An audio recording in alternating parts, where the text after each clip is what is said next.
Hey guys, and welcome in to the Horseshoe Huddle on Sports Illustrated podcast. I am your host, deputy editor of Horseshoe Huddle, Josh Carney, joined by our senior writer, Jake Arthur. Jake is back from a small hiatus. We are the original Horseshoe Guys here. Jake, how are you on this Monday evening? I'm doing awesome, brother. A lot less hectic than last week. How about you? Yeah, about the same. Trying to settle in and starting a new job, so just trying to figure things out. But excited to talk Colts with you here tonight. Yeah. Obviously, we've got a full slate tonight. We're about a couple weeks from training camp. Was today the 19th, so a little over a week at this point, and we'll have real football to talk about. But tonight, Jake, we're going to start out with, I think, arguably your favorite non-football related thing around the game that we love, fantasy football. Yes. Tonight, we are going to preview the first three fantasy pieces that Jake has put out on the website. And real quick, before we get into that, I want to give kudos to Jake. Top 10 from last year fantasy rankings, fantasy projections, I should say, from Fantasy Pros. So when you read a fantasy piece from Jake, he's not making it up. He's not far off either. So kudos to you, Jake. Well done. Glad to have you on the site providing just any and all Indianapolis Colts fantasy projections there. But walk me through that. How did you find out about that? And, what was your reaction to that?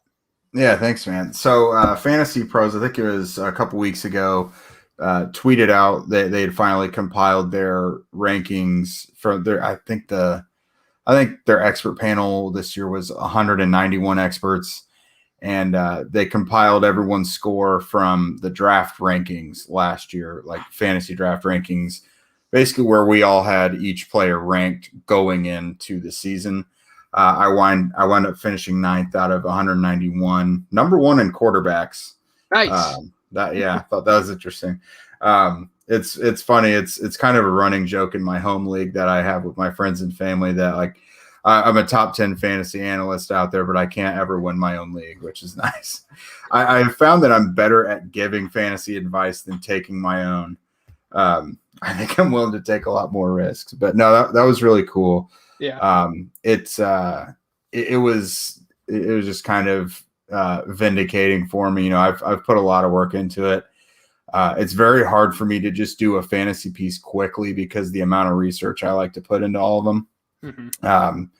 So it felt pretty good just knowing that all the work and thought I put into it, comes out and ends up being pretty accurate. So I'm hoping I can repeat again next year.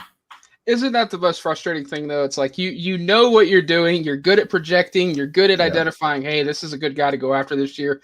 Then it comes to your own league, and luck just isn't on your side. No pun intended. But it's so frustrating. It's kind of the same way with me in our league that we've had with high school friends and college friends for probably the last 6 years. I've won it once, and the people always are coming to me like, what do you think? And it's like, usually I'm accurate, but that's the enticing thing about fantasy football. It just sucks you in every single year, Yeah. You feel great after every draft you do, and then the season starts, and you're like, ah, crap. Yeah, you always have a new sense of hope. I've come really close twice. I was actually in the championship last year, but like 3 of my top 4 running backs were all out, and I never had a shot to win it. But I didn't even tell my group, my fantasy league that happened, that I ranked top 10 because I knew I was just going to get roasted in our group chat the whole time. Yeah. So I didn't even tell them. I told my wife, who she's in the league too, but I didn't tell anyone else.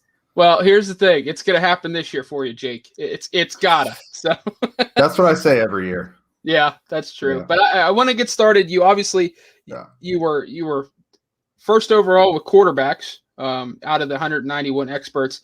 So we start today with the Carson Wentz fantasy football preview you put together on July 14th.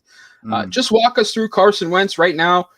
Current ADP 131, and he is QB 19, which for me seems a little bit low considering what he brings as a passer and a rushing threat. So tell me a little bit about Carson Wentz and his fantasy outlook for the 2021 season, his first with the Colts. Yeah, I think 19 is probably a little appropriate right now, and until people start to get some of the stink of last year off, honestly. Once training camp comes around and all the buzz and stuff starts happening, he'll start to rise up a little bit. His ADP originally was in like the 20s earlier this offseason, so it's going up a little bit. But once we start hearing about chemistry with TY and these guys and that he's looking good in camp, if that's the case, it'll go up. But no, it's when I did his fantasy preview, he's obviously been a guy that's missed plenty of time with injuries in his career. I prorated all of his season to 16 games. And when you look at it that way, he's been a top 15 fantasy quarterback every year except for his rookie year. I think he's had 2 top 10 finishes. He's had a top 5 as well. So he's been an above average fantasy quarterback pretty much his whole career. I mean, you have to account for injuries. Like if you draft Carson Wentz, you have to have a backup plan involved. But I think he's very much draftable at the end of drafts this year. I think we're kind of all at the point where it doesn't make sense for him not to improve this year under Frank Reich with this run game, with this offensive line. So I'm fine with him. Typically, I like to take probably like a flashy, high ceiling rookie quarterback near the end if I'm gonna go for a backup. But Carson Wentz is someone who I'd be pretty enticed with. He seems like a guy, if you don't draft him to be your starter, he'll probably have trade value at some point. Yeah. It's going to be tricky though. I think by year's end, he'll be someone that owners were glad they drafted. But there may be some speed bumps early in the year. Like if you think back to Phillip Rivers last year, it didn't really look like he had the full grasp of the offense and had chemistry with everyone until about midway, about the bye week or so. And then things really took off. That could be similar with Wentz. He's got more mobility and can string together longer plays than Rivers could. So maybe a little better. But yeah, it feels weird to say he's a safe fantasy quarterback because he definitely has his bad weeks. But on average, throughout his career, he's been at worst average from a fantasy perspective. He kind of does feel safe at this point, too. I mean, we have to take into account that right now he has the 7th easiest schedule in 2021. And then, let's look at, you have here in your article, Frank Reich's first 3 years in Indianapolis. His starting quarterbacks averages have been, just under or just over 3,900 passing yards, 28 touchdowns, 13 turnovers, excuse me. Wentz in the last 2 years has had a turnover issue, which has hindered his fantasy football ability and value. Do you think playing in a Frank Reich system where I don't want to say risk is taken out of it, but the quarterbacks tend to be smarter with the football, and I think we saw that with Wentz early in his Philadelphia career. Do you think cutting down on the turnovers will boost his fantasy value in 2021? A little bit. So last year he had 15 or 16 interceptions, which is kind of an outlier for his career. Because I think the prior 3 years he only threw 7 each year. So historically he's not a guy who throws a lot of picks. Yeah. So I think the interceptions will be under control. I think he'll probably have some boneheaded interceptions that make us all scratch our head, just like Andrew Luck did. For sure. For how much we all love Andrew Luck, he had 1 or 2 plays a game where everyone said, "What the hell's he doing?" And Carson has a bit of that too. So there will be some of those. I think his big concern is the fumbles. Yeah. Because he's had fumble numbers over the last few years that are as much as some guys throw interceptions. And it's not okay because he's going to have a good offensive line, but he's still going to get sacked occasionally, and he's going to have to take care of the ball when that happens. So I think they know that about him, obviously. And especially last year really shined a light on that. So I'm not really concerned about interceptions as much as I am ball security when it comes to sacks. So right now, just his average ADP, as we talked about, is 131, QB 19. Is that kind of where you're at, or is that the consensus that you found? No, that is. I would agree that's kind of industry standard right now, and I'd probably agree with that. I don't have my initial rankings really out yet, but that's about where I would have him. Okay. Again, I'm probably more confident in him this year than a lot of people are. So I'll probably wind up having him a little higher. I typically do with Colts players just because I know them more than these other guys do. Yes. But yeah, I'll probably have him in the 15 to 12 range if I had to guess. So let me ask you this. Let's take these into account. Who would you rather have in fantasy football this year? I'll give you some names, either or. You tell me who you'd rather have. Ryan Fitzpatrick or Carson Wentz? Ooh, Carson. Baker Mayfield or Carson Wentz? Ooh, man. That's a tricky one. I'll go. Ooh, man. I'll go with Baker by a nose on that one. I'll tell you why I'm asking that here in just a second. Yeah. Tua Tagovailoa or Carson Wentz? That's Carson. I'll go with Carson on that one. Daniel Jones or Carson Wentz? Carson. Okay. So you took Carson 3 out of the 4, right? Yeah. According to Fantasy Pros, Ryan Fitzpatrick is QB 17. Baker Mayfield, QB 18. Carson Wentz, QB 19. Tua, QB 20. Daniel Jones, QB 21. So that's right around the area you're getting. You've also got names like Ben Roethlisberger of the Steelers, Derek Carr of the Raiders, Kirk Cousins of the Vikings, all in that area. And that's tier 4 in a sense. Then you have some rookies like Justin Fields and Trey Lance, and then some fringe starters depending on situation in Sam Darnold in Carolina and Jameis Winston in New Orleans. So safe to say, I mean, you've said before you would take Carson Wentz as kind of that backup rather than one of those high ceiling rookies. So, and that checks out, and I'm in agreement with you. I like Carson Wentz a lot. I think it's going to be a good bounce back year for him. I don't think he's going to be MVP caliber or taking the league by storm again, but he's going to be good non-fantasy and in fantasy for the Colts and for owners in general. So a lot of fun. Jake, you did a great job on that piece. I wanted to transition to Jonathan Taylor, second-year running back coming off a 1,000-yard season. Current ADP, 6.0, meaning he is the 6th overall pick in fantasy drafts right now. Interestingly enough, he's running back 7. So that obviously doesn't fit together perfectly. It all works out to averages, basically. Yes, usually, yeah. yes. But he has the 4th easiest strength of schedule for a running back when it comes to fantasy football. So you wrote here you do have some concerns about timeshare, though, with him. Walk me through that just a little bit from a fantasy football perspective. Yeah, so he was, I'd have to look at it again, but he was a top 5 or so running back last year in fantasy, I think number 6 or so maybe. Yeah. I see that finish pretty similar to this year. It kind of goes hand in hand with the thing I wrote over the weekend where he was given really good betting odds to lead the league in rushing. Yep. I think the only thing really holding him back from something like that is the timeshare. Now, I think he's going to be easily the top dog in there. I shared some stats in there where he was like, for those who are concerned about the same thing, last year it was the same cast of guys, save for Marlon Mack, but he's coming back from an Achilles injury. He led the all running backs in snaps and touches by like a huge margin. So yeah, other guys did see the field, but it was Jonathan Taylor's backfield, and I see that still being the case.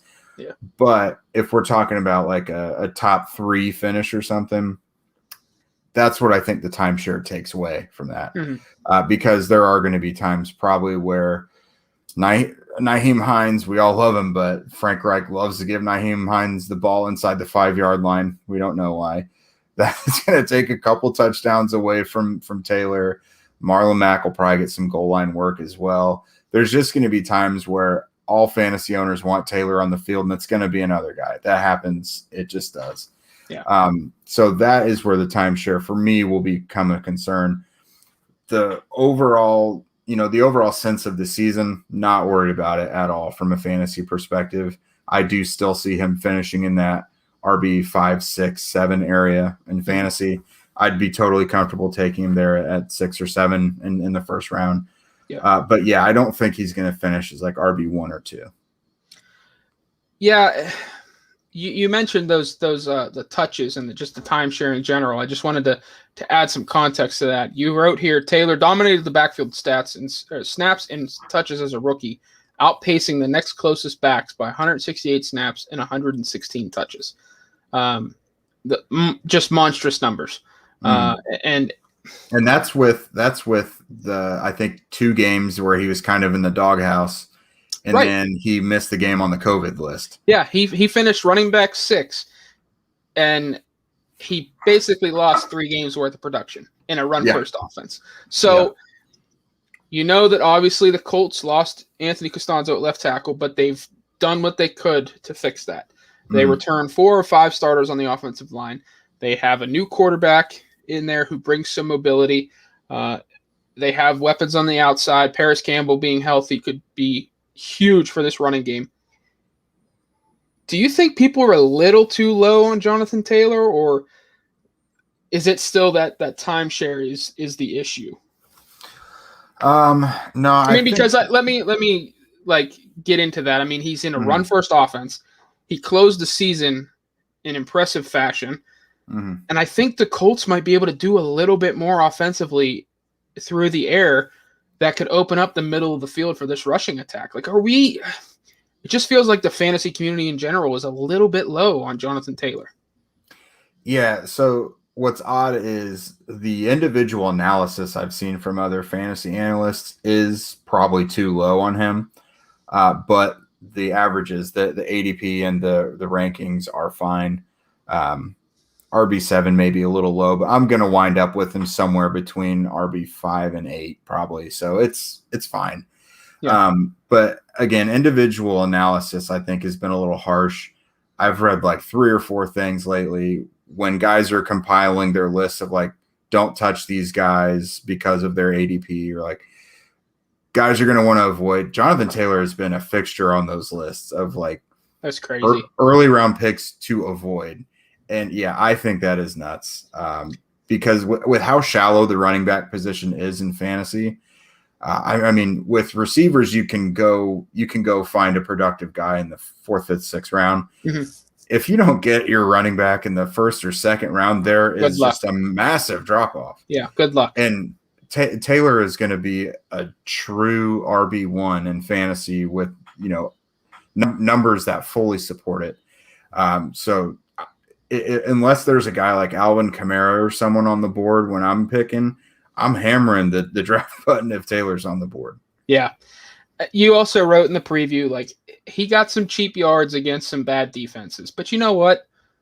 What running back doesn't take advantage in those situations? Like it. Yeah. In fantasy, you don't care who the opponent is. Right. If they have a big game. Like, I don't care that Taylor had 253 rushing yards against a bottom 5 rushing defense. Like, cool. That probably won me the championship if I was still playing that late. Like, I don't care. So, so what I said about that is, so there's having good games against bad defenses, and there's destroying them and being historic. Yeah. He had 150 yards and 2 touchdowns against the Raiders and looked excellent. 253 yards against the Jaguars and another 2 touchdowns.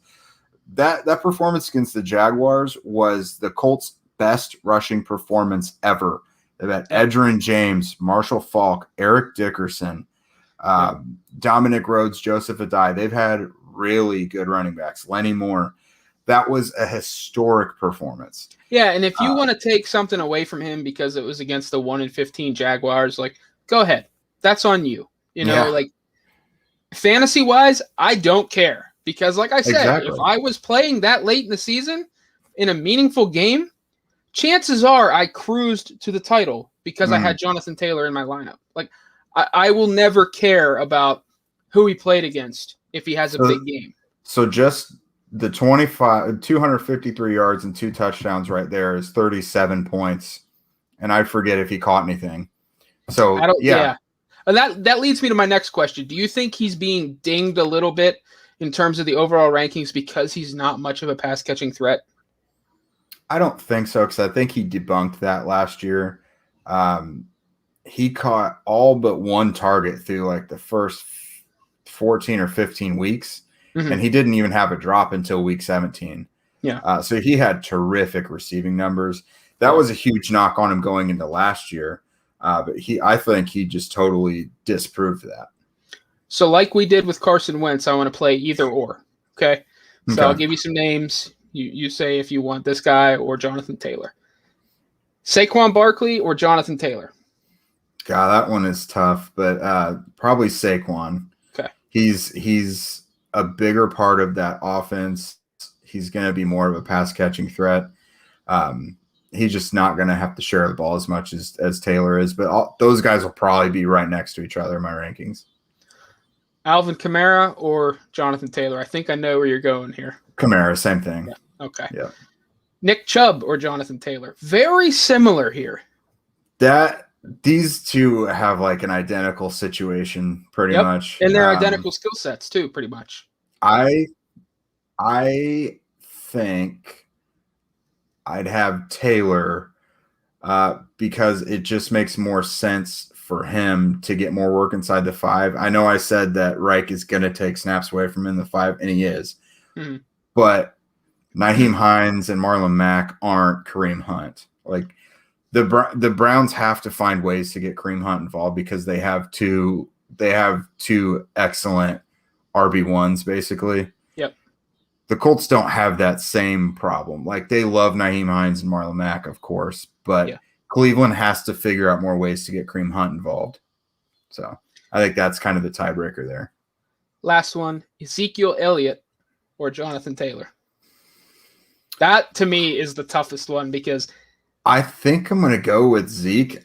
That's where I'm going. I think Zeke is another guy who's been wildly disrespected over the last year or so. Yes.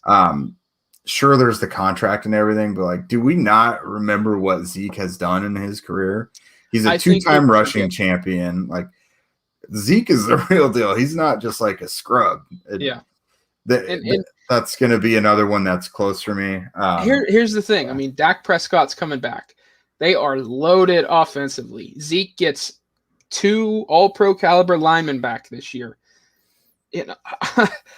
I think I would probably pick Zeke early in the first round. And plus, I know it doesn't matter much to most observers, but if you've seen some of his workout videos lately, he looks like he's in the best shape I've ever seen. Even going back to Ohio State, he looks slim, rocked up. Like he looks great. And he's got a lot to prove. So I think I would buy in heavily on Zeke. I agree. I think the fantasy community just wants so badly to make Tony Pollard happen. And he's a really good player. And on another team, I think that would happen. Yeah. But not at the expense of Zeke, man. Like it's not like a Le'Veon Bell thing. Like Le'Veon Bell just fell off the face of the earth. Zeke is still really, really, really good. Yeah. And that's, you know what, that's a great transition because Tony Pollard is right ahead of the one guy we're going to discuss next, and that is Nyheim Hines, the number 2 running back for the Colts. Hines, ADP, as I pull it up here, I believe was 135. Running back 47. Granted, he'll lose some value in a standard league, but in half point or full point PPR, I have no idea how Nyheim Hines would be outside of the top 30 at running back at this point. Where are you at with Nyheim Hines? And just kind of give us a little bit of a fantasy outlook for him this season. Yeah, so he finished last year as RB21. So nothing has changed so drastically on the Colts to explain that big of a drop. Like it doesn't make sense. He's their main pass catching back, and in his 3 years, I think he's caught balls in the 60s, high 40s, and 60s. He's had more receptions for a Colts running back in their 3 years than anyone ever. I do think a little bit of his running production is going to be shaved off because of Marlon Mack, but I don't think his passing will because of that. Now, if his passing numbers or his receiving numbers do go down, I think it's because Carson Wentz isn't as much as a running back dump-off guy. as Andrew Luck and Phillip Rivers were. Mm-hmm. Those two guys, they wanted to get the ball to the running backs because they knew they knew what they could do after the catch, and they've both just been that way their whole careers. Now, Wentz hasn't been like that in Philly. It's a huge part of the Colts offense because Nyheim Hines led the team in receptions last year, and then Jonathan Taylor added another like 35 catches to it. So they want to get those running backs the ball. I don't see why that game plan would change when he just had the best season of his career. Mm-hmm. Let's see it. He had there was some big stat I was looking at, but yeah, it was.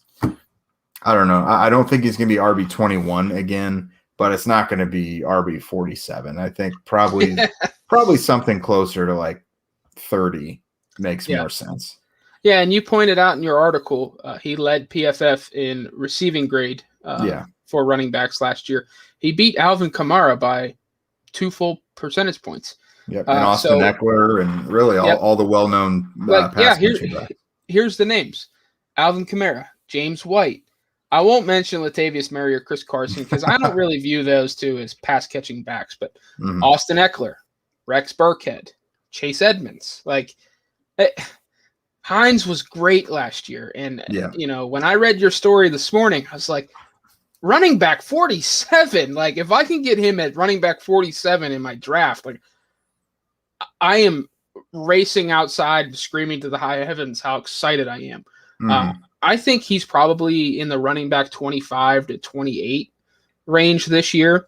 Yeah. I do think there's going to be a concerted effort from Carson Wentz early in the year to buy into checking the ball down or finding, Taylor or Hines out of the backfield just to get that ingrained in him because let's be honest, he didn't really have pass catching backs in Philadelphia. Like I'm just being fair there. As much as I like Miles Sanders, not much of a receiving threat.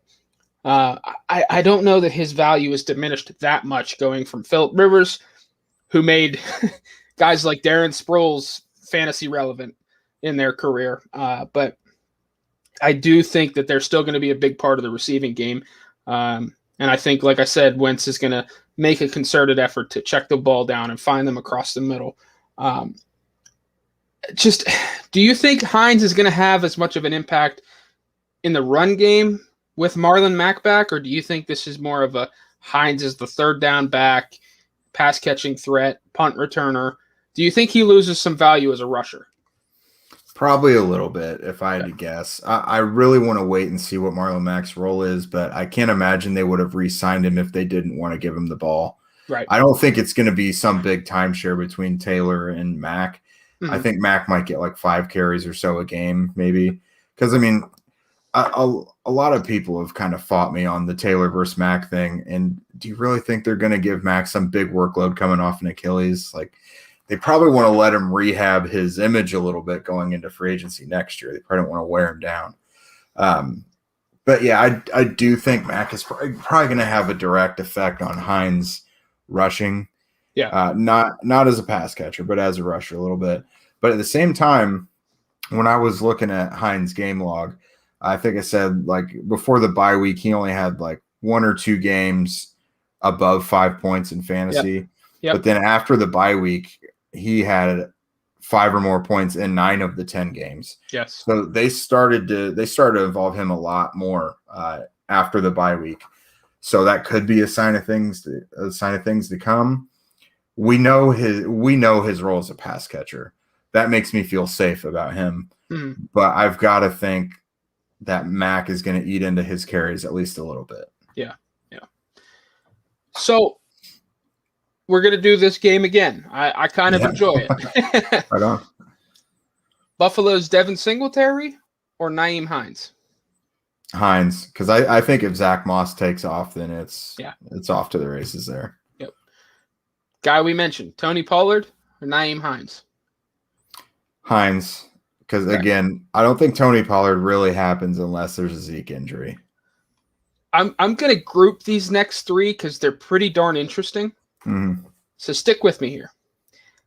Tariq Cohen in Chicago, Alexander Mattison in Minnesota, or Phillip Lindsay in Houston, or Nyheim Hines? Man. I Who am was the first avoiding one the before Houston. Madison? What's that? Who was before Madison? Tariq Cohen. Tariq Cohen. Okay. I am avoiding the Man. Houston backfield entirely in fantasy because they Yeah. have about Well, 19 running backs. yeah, I was gonna say they have 45 somewhat fantasy relevant running backs. Even though Right. Philip Lindsay is probably the best of them all and should get the lion's share of the carries. He's Yeah. got 9 other guys to defeat there. Yep. I'd say Cohen and Hines together. Cohen is coming off a major injury. Man, probably Cohen. Fair. And with Andy Dalton there, maybe that's his Giovanni Bernard kind of. Maybe he Could gets be. even more receiving work. I've That's got to kind of give where I that to was. Cohen by a little bit. Yeah. Just for clarity's sake, Naeem Hines is 47, according to Fantasy Pros. Philip Lindsay, 48. Alexander Madison, 49. And Tariq Cohen, 50. So I think they're all very close there. I would go Naeem Hines over Cohen slightly because I still don't trust a Matt Nagy system. So that's where we're at. I know. That's yeah. So that will do it for the I'm right fantasy there with talk. Yeah, that will do it for the fantasy talk tonight. Jake will have a number of fantasy pieces coming this week. Like, I wish I could give viewers just a sneak peek of the back end of Horseshoe Huddle. Zach had an interesting tweet the other day, and it's just like, you think you're doing something, you look, and Jake has 15 articles lined up ready to go. So you fantasy guys, stay tuned for that. Jake does a great job. I want to transition into, I call it real football. Just it's stay with me here. The Colts offensive line, according to ESPN's pass block win rate, are projected to finish in the top 10. For those of you saying, what the heck is pass block win rate? Kind of sounds exactly how it says there, or is exactly how it sounds there. It measures how often an individual player or team sustains their pass blocks for at least 2.5 seconds. And that's all from player tracking data from NFL's Next Gen Stats. The Colts last year, shockingly, finished 12th in the NFL with a 60% pass block win rate, which finished behind, I thought this was a typo, but it was accurate. They finished behind the Philadelphia Eagles and the Las Vegas Raiders in that category. I don't see how. I don't think the Colts had anywhere near as close to as many issues in pass protection last year as the Raiders and the Eagles. But I don't do the analytics. I found it very interesting. But this year, Jake, they are projected to finish 9th overall with a pass block win rate of 61%, which would obviously be an increase from 2020. For me, that's interesting because you lose Costanzo to retirement. Sam Tevi's probably going to replace him to start the year for at least the first 6 weeks. And then Eric Fisher comes in. What is your takeaway from that? I mean, it just feels jumbled and messy for me. I mean, I think pass block win rate is great for individual players, but from a team perspective, to give them a 1% increase in your projection, despite them losing a Pro Bowl caliber left tackle to retirement, and you're bringing in a journeyman to replace him for the first 6 weeks, I don't see how that lines up, and their analysis wasn't in depth enough. I mean, they said it was a downgrade at left tackle, but then they still gave them an increase of 1%. So what's your takeaway from their projection this year? Yeah, that's kind of interesting because I'll be honest, the Colts offensive linemen are really most well known for run blocking. Not that they can't pass block. Like, I don't think Braden Smith gave up a sack last year. Ryan Kelly has been really good in that department as well. Obviously, Quentin Nelson. But like you said, Sam Tevi is probably going to be out there for a bit. Eric Fisher, is he going to struggle with mobility, like speed rushers and things like that with the Achilles? I don't know. Mark Glowinski has shown to be, he can have his warts. I don't know. And I'd also like to know how quarterback factors into that as well, because it was holding blocks for 2.5 seconds, right? Yep.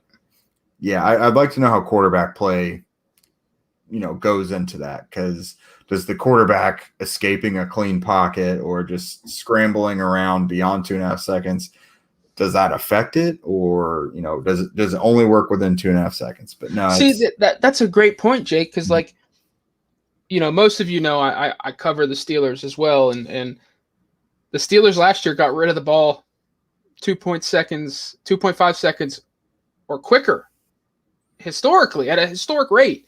They finished 28th in pass block win rate. So it's how do quarterbacks factor in? How does it work? How do you grade someone or track that if they're not holding the ball for 2.5 seconds and you're not sustaining your block? So it's very strange. And just to read off here, I mean, Eric Fisher finished 36th last year for left tackles. Quentin Nelson was 3rd in pass block win rate. Ryan Kelly at center was 18th. Mark Glowinski was 49th. And Braden Smith was 30th at right tackle, which I wrote was shockingly low for a guy that didn't allow a sack and gave up very few pressures. Right. So I don't know, Jake. It's cool that they're in the top 10, but how much weight do we give that with this group? I mean, the Browns have, in my opinion, the best offensive line left to right in football from a rushing attack perspective, but they're projected to finish first in the league in pass block win rate. Last year, the Packers led the league at 74% pass block win rate. And they have Aaron Rodgers, who extends the play like crazy.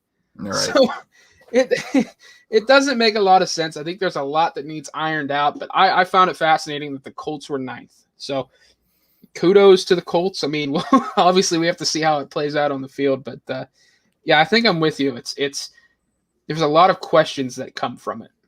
Yeah, I think we'll know from watching the Colts throughout the year whether a lot of those sacks should be attributed to Wentz or the line.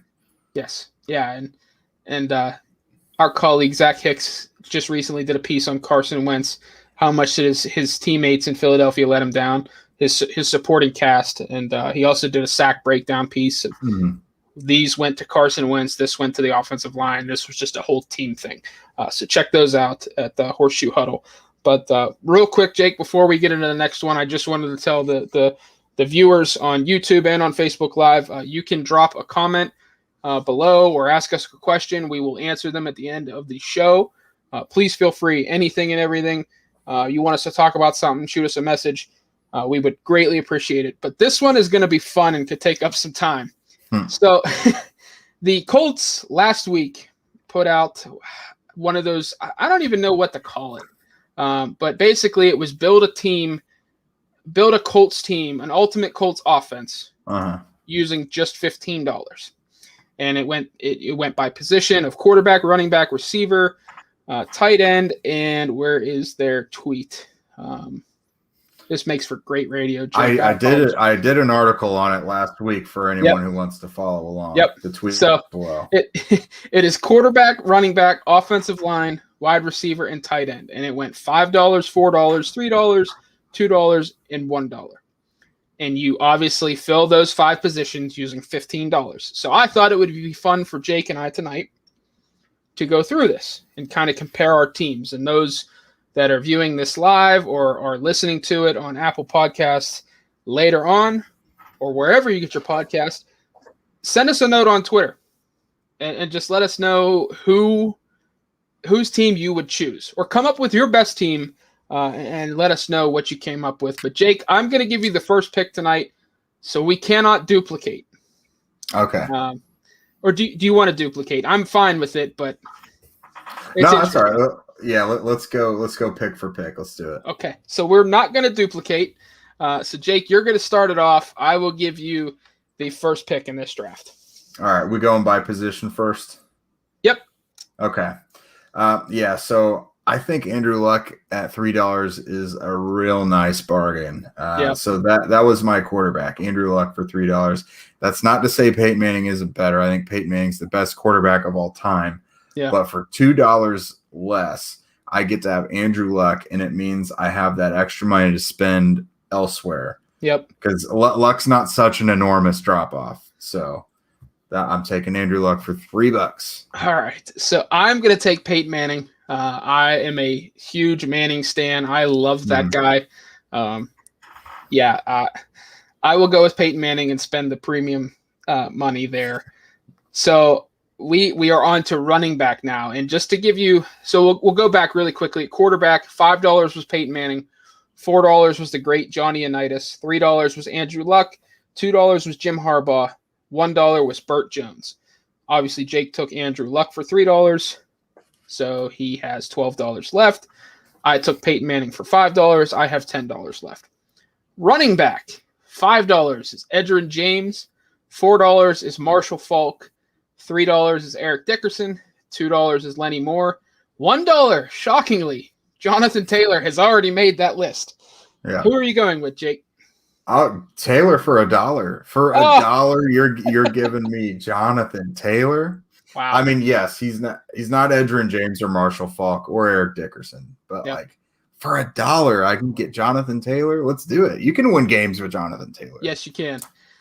Tell me you're not upset you didn't get to see Andrew Luck and Jonathan Taylor play together. Yeah, I'm upset that Andrew Luck is no longer Colt. I mean, that guy on and off the field was just a gem. But could you imagine a backfield with Luck and Taylor? Oh, how many Super Bowls would they win in the next 4 years? 1, 2? I'd like to say at least one, but yeah. I'm gonna go with Lenny Moore here. Okay.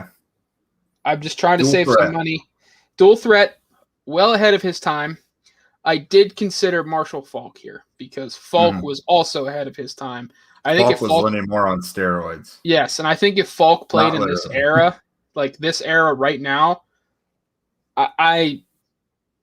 he would have shattered anything and everything Roger Craig ever did in San Francisco as a rusher and receiver. Like Faulk, I honestly, this may sound like hyperbole, I genuinely believe Faulk would have challenged for 3,000 all-purpose yards as a running back in today's NFL. I genuinely believe that. So I'm going to pass on him, though, and I'm going to go with Lenny Moore. So we will move on to offensive line. $5 is Quentin Nelson. $4 is Chris Hinton. $3 is Jeff Saturday. $2, I just lost power. We must be... Yeah. It got pretty dark. Yes, it did. It's back. I apologize. Where was I at? $3 was Jeff Saturday. $2 was Tarek Glenn, excuse me. Wow. Thrown off by the loss of power. And $1 is Bob Vogel. Are you going to go cheap here again? Yeah. Tarek Glenn for $2. You're getting a franchise cornerstone left tackle. That was Peyton Manning's left tackle. Easily one of the best left tackles of his generation. He was kind of like Anthony Costanzo. He was the victim of playing with where there was a bunch of other really good players at their position at the time. Mm-hmm. But make no mistake about it, Tarek Glenn was one of the best offensive tackles of that era. And I'm getting him for $2. You have used $6, sir. Wait for the skill positions. Here we go. I am going to go with the $3 option in Jeff Saturday. He was the signal caller up front for Peyton Manning, so I get to reunite that battery, and I will take him for $3. So just a quick run through. Jake has Andrew Luck at quarterback, Jonathan Taylor at running back, and Tarek Glenn at offensive line for a total of $6. I have Peyton Manning at quarterback, Lenny Moore at running back, and Jeff Saturday at center or offensive line for $10. so I'm a little limited when it comes to skill position, but Jake, you are up at receiver. I'm going big money now, and I'm spending my shiny $5 on Marvin Harrison, one of the greatest receivers in NFL history. Man, he could do everything. The guy was lightning fast. He could catch everything short, intermediate, deep. Had glue traps for hands. Just an incredible player to watch. So that is definitely my receiver. Yeah, glad to see he's in the Hall of Fame. I've gone back and done some Colts flashbacks, and just seeing vintage Marvin Harrison catching passes from Peyton Manning, it's like we were so lucky to be able to see those guys. I mean, Harrison was absolutely incredible, ahead of his time as well. I think he definitely ushered in the pass-first offense with Manning, and I think that's even underselling it a bit. Oh, this is tough. I'm going to go with Reggie Wayne. I mean, that leaves me with $1, so my tight end pick is obvious, but unless, well, yeah, but I'm going to go with Reggie Wayne. I remember following along in that draft. The Colts needed a defensive piece in that, I believe it was the 2001 NFL draft. Yep. They needed a defensive piece. They lost to the Dolphins in the playoffs the previous year. They needed defense. Instead, they went receiver and added Reggie Wayne to an already loaded system. So Reggie Wayne, fantastic route runner, great hands, was never afraid to go over the middle, just an elite weapon in an already loaded offense. So I've got Manning taking snaps from Saturday and throwing to Wayne. Is it 2006? Like, yeah, that's familiar. I'm happy. So, and here you go. Last pick, tight end. Who are you going with? Yep, I'm going to spend $4 on Dallas Clark. You've got a do-it-all tight end who can move around. He can threaten the seam. He can line up wide. He can run and pass block. You're not missing anything with Dallas Clark. I think Andrew Luck would have loved Dallas Clark, and now he gets him. Yep. Yeah, Dallas Clark was one of my favorite players growing up. I loved him in Iowa. He was fantastic. Then he gets to the Colts, and he was so sure-handed and so reliable for Peyton Manning. I loved the connection. No gloves. Yep, no gloves, and I loved seeing 44 on offense catching passes. I obviously have no option but to go with Ken Dilger. I'll take it. That's not bad. No, pretty solid. Pretty solid second-round pick in 1995 out of Illinois. He had some decent years with Peyton Manning. Obviously, Manning came in and 31 receptions, and then 40 receptions, then 47, then 32, and then he left for Tampa Bay at the end of his career. Super solid across the middle, physical tight end, good blocker too. I'll take it. So, finally, we have Jake's team: Andrew Luck, Jonathan Taylor, Tarek Glenn, Marvin Harrison, Dallas Clark. My team: Peyton Manning, Lenny Moore, Jeff Saturday, Reggie Wayne, Ken Dilger. Let us know in the comments who you think wins more games. I think Jake was very smart at the beginning. I think I could have saved $1 and gone Johnny Unitas, but I can't believe Tarek Glenn was $2. $2 for one of the best left tackles of his generation. That guy should be in the Colts' Ring of Honor. I did do an article when we first took over the site making the case for Tarek Glenn to be inducted into the Colts Ring of Honor. Hopefully Jim Irsay and company make that happen soon, because I don't think there was anyone truly more important behind the scenes to the Colts' success of the early 2000s than Tarek Glenn. He had to keep Manning upright and did a great job keeping him clean, kept pressure away from him. Manning was very rarely touched. Who's your favorite pick on there? Would it be Tarek Glenn? If we're talking value, yeah. Tarek Glenn or Jonathan Taylor would probably be one of my favorite picks there. Yeah. Because, I mean, if you're building an offensive line, unless you've got just a freak generational guy like Quentin Nelson, you're going to look for a left tackle. And I'm getting mine for $2. Yeah. Yeah. I like that. I get a 7-time Pro Bowler, 5-time All-Pro running back in Lenny Moore for $2. That's not bad. Penn State product, first-round pick in 1956. I will take that guy who was well ahead of his time. Doesn't get the respect that he deserves outside of Indianapolis, in my opinion. But I guess that's life. But let us know in the comments. We will also tweet these out and see whose team you like more. But that was pretty fun, and I appreciate the Colts putting that out there in the off season. And Jake obviously linked his team into the story. So well done, Jake. You followed along with what you wanted to do. So good thing I didn't screw it up for you. No. And this could be a whole nother podcast on conspiracy theories or something. But looking at the quarterbacks, I've always thought there was an eerie parallel between Burt Jones and Johnny Unitas, that situation, and then the Peyton Manning and Andrew Luck situation. Yep. This just really reminded me of that. Yeah. Anyone who knows way back then Colts stuff, you got to know what I'm talking about. It's eerie. Who are you surprised to see included on this list? Like, for me, I mean, we already know Quentin Nelson's on a Hall of Fame trajectory. He's probably going to be the greatest offensive lineman in Colts history if he continues down this path. I honestly think it was Jonathan Taylor's inclusion. As a rookie, yeah, because you could have had Dominic Rhodes there. Honestly, you could have James Mungro. Or I was I was most shocked that Joseph Adai was not on there. I was too. I remember when I first saw this, I was like, "Oh wow, Joseph Adai's not on the list. That's interesting." And then Jonathan Taylor is. I mean, he did have the best single game rushing performance in team history, but he is a rookie. Bob Vogel's another. I mean, that's a dominant Baltimore era guy. Yeah.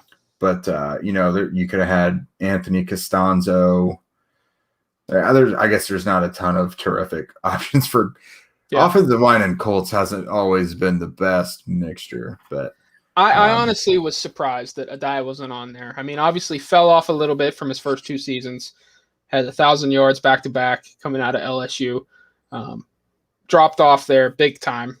1 season over 600 yards after that, but nearly 6,000 total yards, and he had 48 total touchdowns. I mean, to see him not included there for $1 was pretty surprising.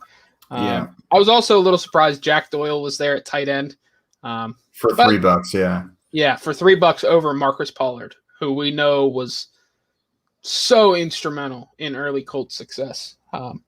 Very interesting. Heck, I would have liked to see I know I'm going to get killed for this, but I mean, Eric Ebron had one of the best seasons ever, in terms of receiving at tight end.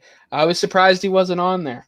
So they would have got killed for that. Oh, yes, they would have. I honestly think the 2 most addable players to that list would have been Joseph Adai, probably at $3, because Eric Dickerson was not with the Colts long.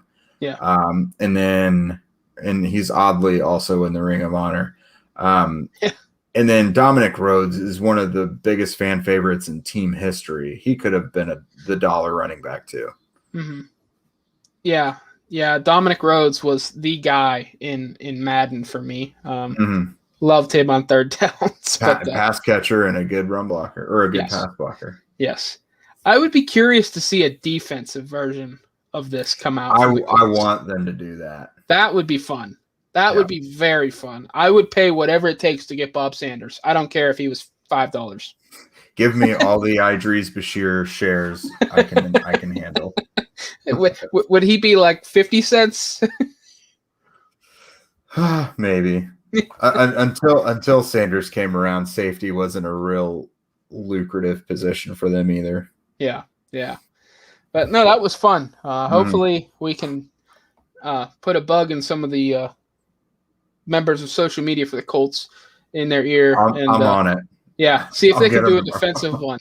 It'd be a lot of fun. It would be a lot of fun. I would pay a lot for Rob Morris as well. So just being honest. But yeah. So Cato June would be my guy. That had to be June. Cato June would be one of my first picks. Yep. Oh man, I think I'd probably spend $5 on Dwight Freeney immediately. You have to. So you get Freeney, I'll get Mathis. There you go. That'll be fair. Yeah. Just put them both at $5 a piece. There, Colts, and we'll figure it out from there. Cornerback would be an interesting one. Who would you go with at cornerback? God, maybe Kelvin Hayden. His Super Bowl heroics. I mean, Vontae Davis had a really good stretch there. And honestly, he's been one of the best Indianapolis era Colts cornerbacks that there's been. Mm-hmm. But that may be their worst all-time Colts position is cornerback. You know who I would go with? Ray Buchanan. Marlon Jackson. Simply Okay. for the interception of Tom Brady. Like, don't care what else he did in his career. It would be that. Yeah, there should be a statue of him laying on the ground with Robert Mathis leaning over him. That's like a picture in the Louvre. I have it there's one of these posters in this room has it, but yeah, he was